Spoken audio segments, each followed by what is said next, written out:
back to where it all started. We're here. Me and you. You were my first ever episode of Close Up that we did when I was like trying to figure out how we can get this going, do some cool interviews. I was like, ooh, my first guest should be Daniel Garcia. So much has happened to you since then. Yeah. A lot. So we get into all of that right now. But I guess the biggest news is that you have re-signed here to AEW. Talk to me about what that whole process was like at this point in your career. You know, I feel like I've lived 5 different lives since the last time we did this interview. Last time we did it, first Dynamite of the year. Yeah. Me versus Swerve, and me and Swerve both just went on. Yeah. Two complete different kind of terrors in our lives, you know. And yeah, I re-signed with AEW last week. Yeah. Or I don't know if you want to put the time frame in there. It's all right. Yeah, I re-signed with AEW, and I couldn't be more happy with my decision. I feel like, you know, I'm 26 years old, and this was one of the biggest decisions I've ever had to make in my life, and I think I made the right one. What were some of the things that you were weighing while thinking about doing this contract? Of course, I mean, I feel like everyone loves Daniel Garcia. Everyone would love to have Daniel Garcia work for their promotion.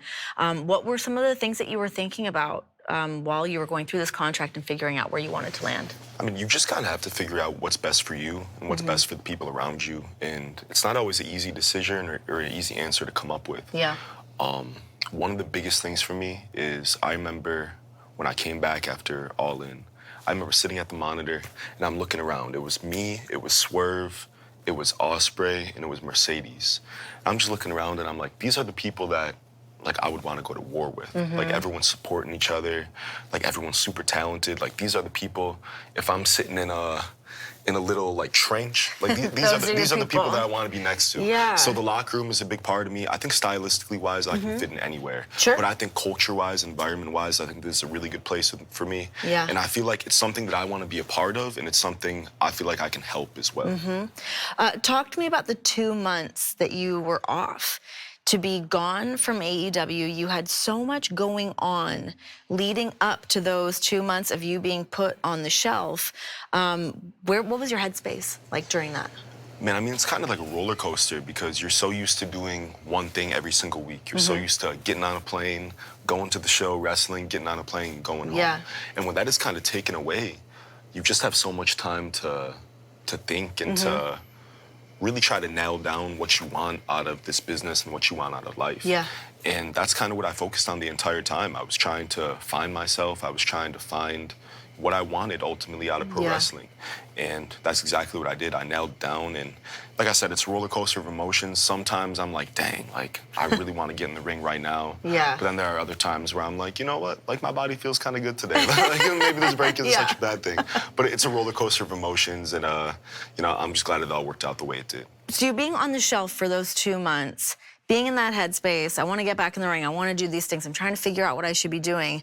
I feel like you've been there before, I would imagine, when you were in that car accident and being injured and trying to figure out, how do I do these things? I mean, how much did that accident and breaking your legs prepare you for that mental toughness that you need? Yeah, being injured, it's like the worst feeling ever. Obviously, it hurts, like really bad, but the mental end, you feel like you've made so much progress, and you feel like it's like a video game. You feel like you get to certain checkpoints, and you know, when you get injured, you kind of feel like you have to start all over again. Yeah. And yeah, when I was out with the broken legs, it was mentally exhausting. It was just, I didn't know what I wanted to do. There were times where I was like, you know, like maybe I shouldn't go back to wrestling. There's always so much. Already there's so much risk involved in life. Like, do I want to put more risk in my life by being a pro wrestler and like putting my mom through that? Like, oh my gosh. That was a battle that I had to have in my head. And you know, it's kind of like a similar thing for this injury. Obviously, this was a in-ring thing. Yeah. I got dropped on my head, so I was out for a little bit. So this was more focused on coming back and plotting how I want to get my revenge. Yeah. rather than thinking, dang, do I want to be a wrestler anymore? Yeah. So it was very different, but it's similar in the sense of really just locking in on your mind, and it's really just a brain exercise and a spirit exercise going through all that stuff. It's got to be hard to like remind yourself of that when you're in it. Like, got to pick myself back up again. How do I refocus things? But the good thing about having a good support system around around you, family, friends, is, you know, sometimes when you can't pick yourself up, They got you. they pick you up for yourself. Who's your support system? My mom. We love yeah, moms. me and my mom, like, my mom's like one of my best friends. Yeah. We talk to her about everything. Isaiah from Private Party, he's another person. Like, I'm a very private person. I don't tell. Until you go on a live stream. Yeah, right. Until I go on that. Isaiah's Instagram live. But I'm a pretty private person as far as, you know, like work stuff goes and real life stuff goes. Yeah. But Isaiah and my mom are like kind of the two people that I tell everything to. Do you do that on purpose of being private, or that's just like your natural sort of disposition?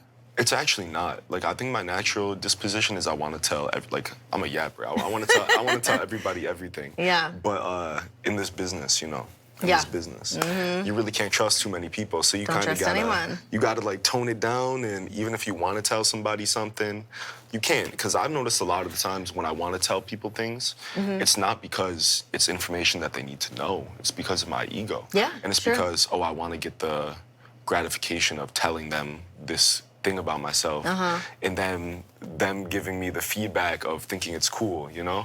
In this business, that doesn't really work because people can use so many things against you. Sure. So I think it's best to just, you know, keep your circle small. Yeah. And be cool with everybody, obviously. But Yeah. as far as telling you personal information too, as far as contract stuff goes, as far as life stuff goes, keep your circle small. Yeah. Did you have to learn that, or is it something you kind of observed and you were like, okay, I'll keep my cards close to the vest? So I've never been killed with anything like that, but you know, you just observe, and Yeah. that's like wrestling 101, right? Totally. It's don't trust anybody. That's I feel like that's any wrestling gym you walk into, like you learn that before you learn how to take a bump. So Right. it's wrestling The 101. mystery of the business.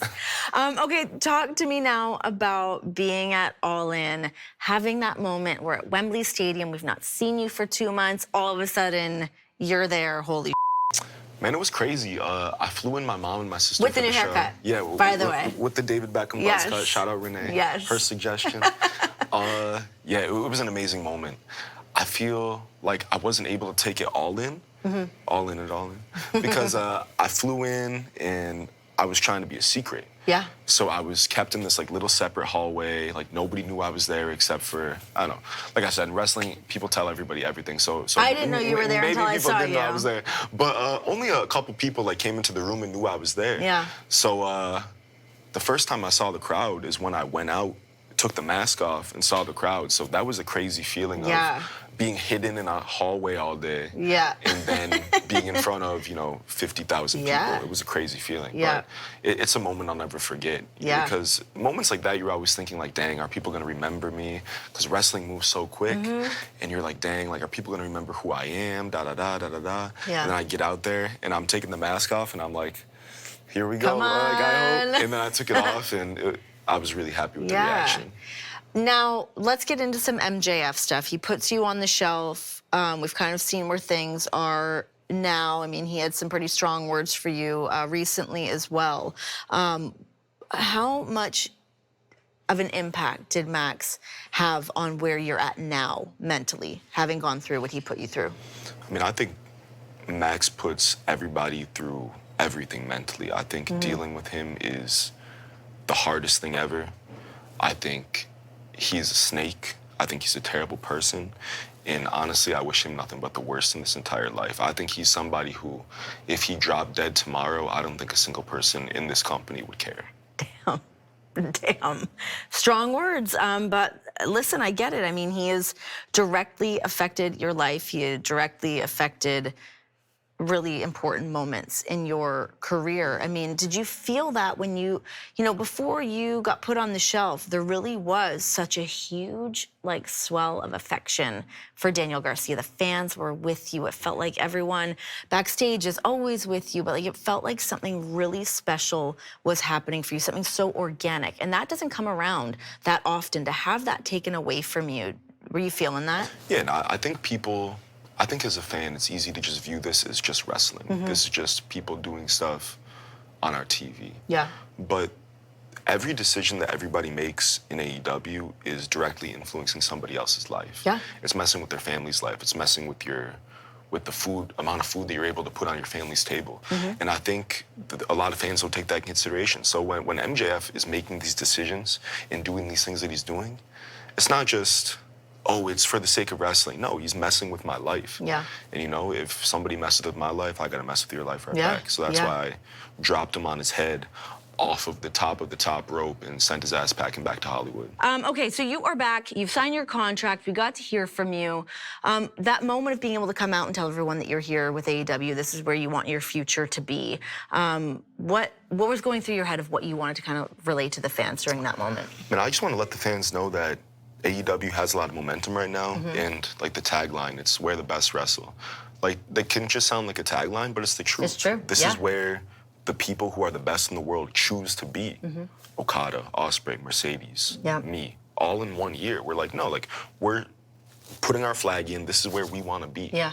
Like, we have choices to go everywhere. Obviously, these people have choices to Yep. do whatever they want to do in this business. But we choose to be at AEW because we believe in it and because we think it's something that can improve wrestling for the next, you know, hopefully forever. So that brings me to my next question of what the future looks like for AEW. There's been a pretty big shift in this company. Bryan Danielson no longer here. He's no longer sort of the head guy to look up to lean on, to get advice from. To have him taken out of the equation, it kind of messes up a lot of things, but it gives you guys a place to grow. It gives this new space for all of these faces like you, like Hook, like Jack Perry, like, you know, even like an Orange Cassidy. How much do you think that is going to change things of what the future of this company looks like for you guys? Me and Brian, we weren't always on the best terms, obviously, but what he represented to this company was hope. It was working hard to get what you want, overcoming obstacles, fighting for your dreams. That's what Brian represented. And I think what happened to him at Wrestle Dream, it represented the complete opposite. I think it was disgusting what happened to him. You know, like, the last night of his full-time career, and that's what happens. Like, the greatest wrestler of all time, and this is how he gets sent out. I think it rubbed a lot of people the wrong way. Yeah. And I hate to, like, I don't want to, like, sensationalize it or, like, romanticize it, but maybe in a way it needed to happen. Because if you see the end, like, we all came out, and I think if you see the look on a lot of our faces, I think a lot of us realize that things need to change. Yeah. And nobody's gonna change it for us. So if change is gonna happen, I guess we gotta make that change ourselves. How do you make that change? What do you do? I mean, I know when things can feel sort of so wide open, and to step up to the plate, I mean, you want to be that guy. Everyone wants to be that guy. How do you become that guy? I mean, that's a question I kind of ask myself every day. I feel like everybody wants to be that guy, but not everybody is willing to do what it takes to be that guy. And then you see people who succeed in this company, people like MJF, people like Jon Moxley and the BCC. It's, you know, are these the things that you have to do in order to be that guy here? You know, even Swerve, like, everybody loves Swerve now. What was Swerve doing a year ago? Yeah. Breaking into someone's house and talking down to their kid. Yeah. Hangman Adam Page is burning somebody's house to the ground. Like, what is this place is Yeah. Gotham. Like, this place is lawless. Like Yeah. what is happening? Are these the things that we have to do to succeed? Yeah. Like, do you have to become a monster to get to the next step at AEW? And that's the question that I'm asking myself. Can somebody with any moral conscience find success here? Is it possible? And I think that's a question we all got to ask ourselves. Well, Daniel Garcia, thank you for once again sitting down with me. I look forward to seeing what you figure out.